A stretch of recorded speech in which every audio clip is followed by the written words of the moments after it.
Hello, everyone. My name is Romano Hernandez, and I'm the Program Director for Home Base here in Southwest Florida. I'm joined by my two colleagues, Ryan Vanderweight, the Director for Warrior Health and Fitness in New England, and Jaime Fernandez, our Wellness and Community Relations Manager here in Southwest Florida.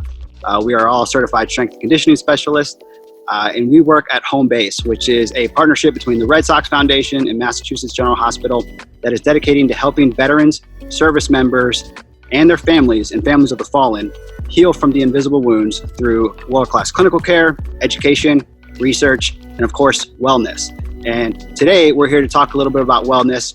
And we have with us the Boston Red Sox Athletic Performance Coordinator, Mike Roose. Mike, thanks for joining us today. Please let's start out by telling us a little bit about your background. Tell us a little bit about yourself. Yeah, no, thanks for inviting me here. It's a pleasure. It's an honor. You know, this program means a lot to me personally, and I'm a veteran myself. You know, I signed up after 9/11. I'm from New England, so it hit pretty home for me, and went in the military right after that, and you know, kind of that started my journey to where I am today. You know, did end up doing 4 combat tours. Did 1 in Afghanistan. Went to Iraq 4 different times. So, you know, I got to. I was there when it was hot. I was in Baghdad when it was hot. You know, I was lucky to get through that and met a lot of people that were very influential to me, and they kind of turned my life into a very positive direction where I wanted to do more, and decided to get out, go back to school, and you know, finish my degree in exercise science. And then as I was finishing up school, I was fortunate enough to meet somebody who got me in the door with the Red Sox, and you know, introduced myself, and I've thrown the last 11 years of my life into that, and into taking care of people. And that's what it was about for me when I got out of the service, was taking care of people and how to help them take care of themselves. It's just pretty cool that I get to do it in baseball, and we get to, you know, be in Fenway Park, and you know, the excitement of that. But at the core of it, it's about taking care of people. Excellent. You know, I love that you mentioned talking about taking care of people. You know, I mean, that's one of the reasons we all get into this kind of thing in strength and conditioning. And that's what we love to do, is take care of everyone. So, you know, I mean, we're living in some unprecedented times right now. There's a lot of things going on. We know that it's very important to stay active and stay healthy.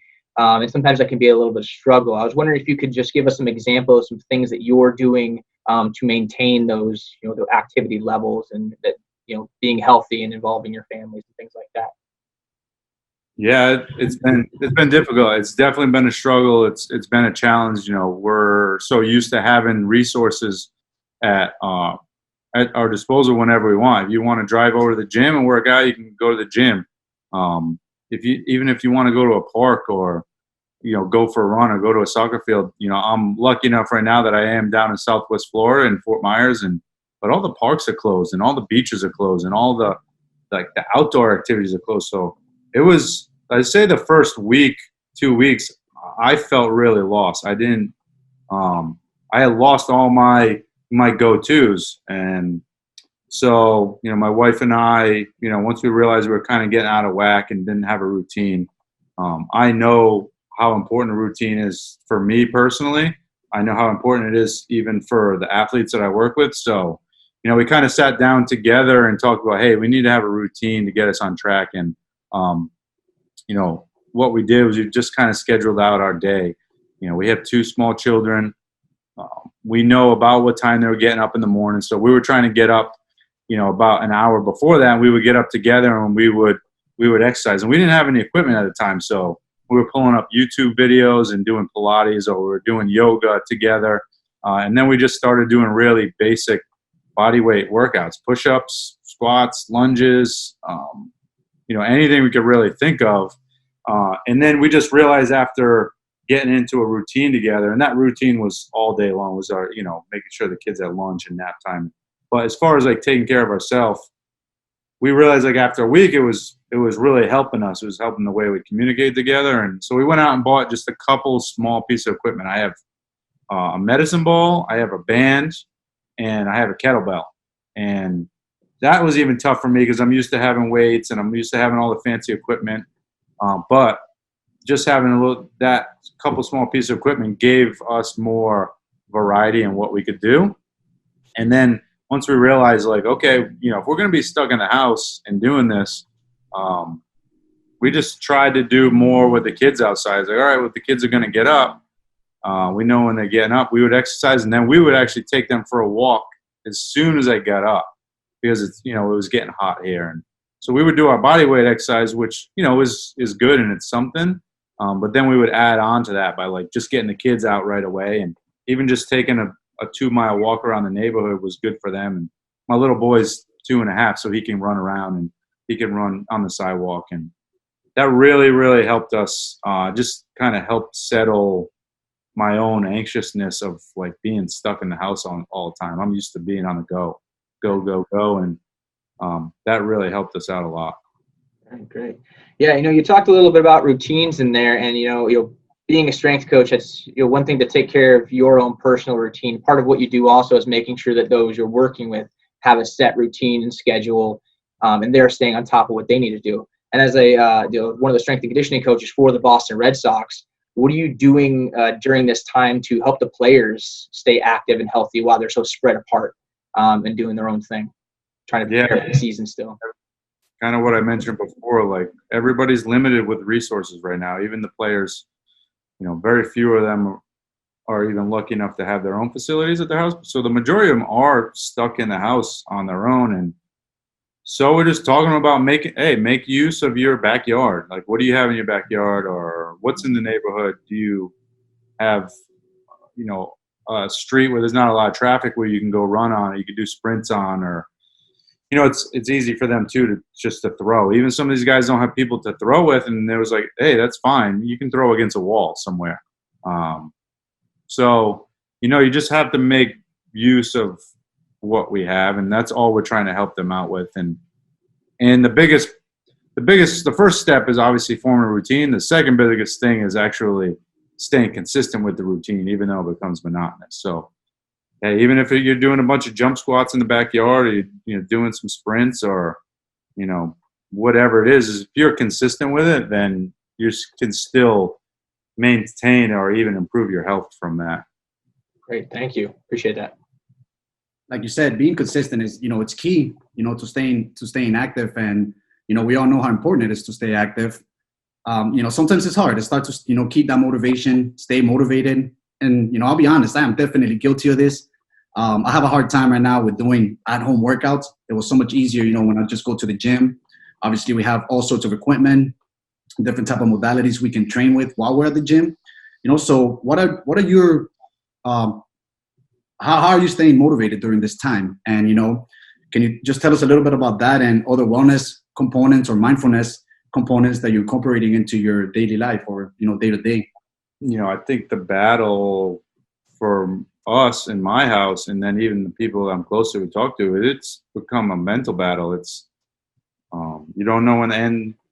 You don't have any end in sight, and you're trying to still be productive at the house, but it becomes difficult. And so part of that process is we, with the Red Sox, we do have we call them mental skills coaches, mental performance coaches, and they started doing group chats with us on Zoom on doing mindfulness. And they even recorded the mindfulness sessions and then sent them out to everybody. So there's definitely some times, and I'm not consistent with it. I wish I would be more consistent, but I know if I turn that mindfulness session on my phone and really just stay in that moment for a second, it helps me out. I'm very detail oriented. I like structure. Being in the military, I crave structure, and that's what feels right to me, and that's what allows me to thrive. Honestly, the other thing that really helped us out was on Sunday night, we planned our whole week out of dinners. So they have a calendar in our kitchen, and we just said, hey, let's do some different stuff this week. Let's try to get creative. Maybe we can learn to make a new meal. We still have the internet. You can still find recipes. And we didn't want to go to the grocery store all the time, right? So what we actually do is we're mapping out our whole week, Monday to Friday, every single dinner, we know what we're going to eat every night. And that, without really knowing at the beginning, it helped us grocery shop too. Because now we knew we were going to eat all 5 days. Now we had the plan for grocery shopping and made grocery shopping easy. We only went once a week. Now to the grocery store, we bought everything. And then, we made sure we made enough that we had leftovers. So lunches are kind of taken care of because we have leftovers. And then, you know what? We decided we were going to make it a Monday through Friday structure. So we still are having our weekends.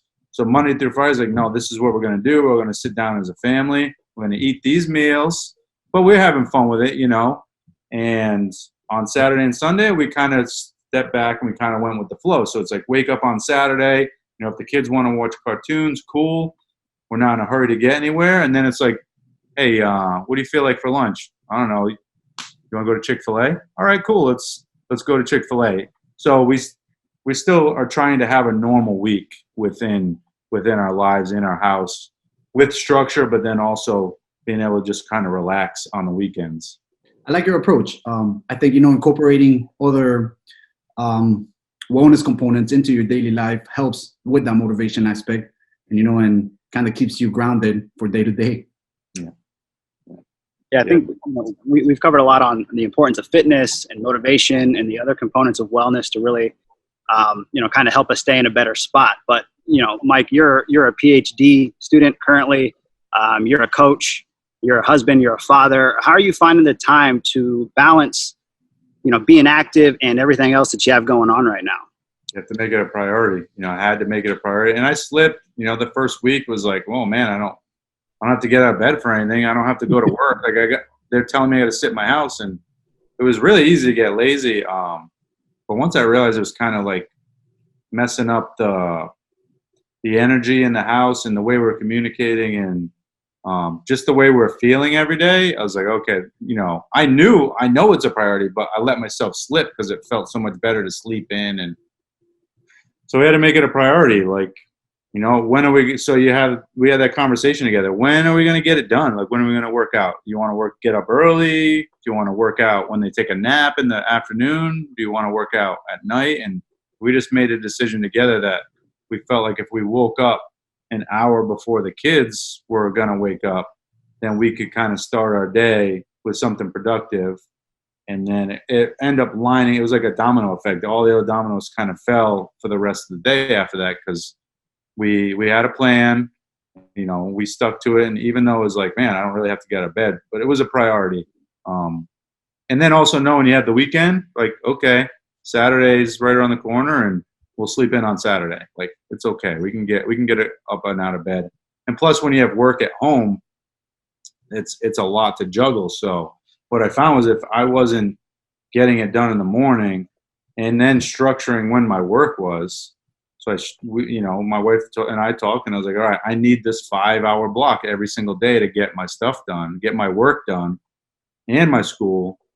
And so I basically have a 5 or 6 hour block in the middle of the day. I still have family time in the morning. We still work out, family time.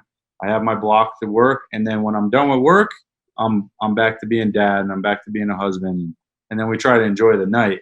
And that when we're really on that, I just feel, you feel better, you feel productive, you feel like we started to feel like this time was being productive for us as a family too, because we were having time together. We were getting an opportunity to have conversations that we haven't been able to have because we're always on the go, or, just rolling around in the grass in the backyard with the kids was something that we don't always make time for. And so for me and a lot of people that I talk to, and even our mental skills, our performance psychologists that we have, and they kind of back that up when they talk about having routine and having some structure, and because you can kind of lose sight of everything when you're just flying by the seat of your pants, and especially when you're anxious about like, well, how long am I going to be stuck in the house? Is it going to be 2 weeks or is it going to be 2 years?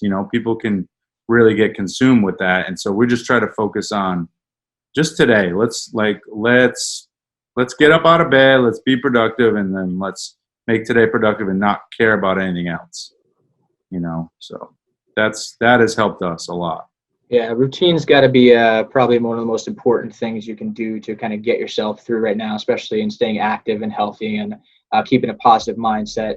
So, on behalf of Jaime, Armando, Home Base, and myself, Mike, I would just like to say thank you very much for joining us today. We really appreciate your insight and everything you really provide for us. And to everybody watching out there, if you'd like to learn more about Home Base and how you can stay active and healthy during this time, you can visit us at homebase.org. Follow us on social media at Home Base Program. Use the hashtag HBHealthAtHome. So again, thank you guys for watching. Mike, thank you again for joining us today. Really appreciate it. My pleasure. Happy to help. Take care, everybody.